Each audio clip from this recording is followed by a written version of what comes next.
Mga kapuso, makararanas muli ng pag-ulan ng ilang bahagi ng bansa dahil yan sa pagbabalik ng shear line.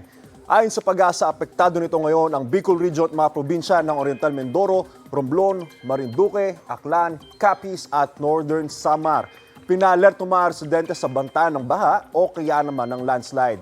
Ngayong umaga, asahan ng pag-ulan sa ilang bahagi ng Southern Luzon at Visayas base po yan sa rainfall forecast ng Metro Weather.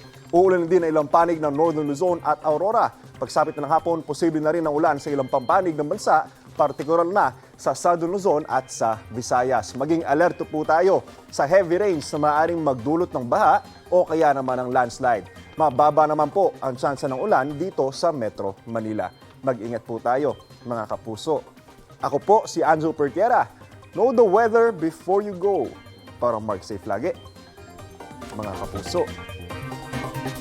Kapuso, para laging una ka sa mga balita, bisitahin at mag-subscribe sa GMA Integrated News sa YouTube. Sa mga kapuso abroad, samahan nyo kami sa GMA Pinoy TV at sa www.gmanews.tv.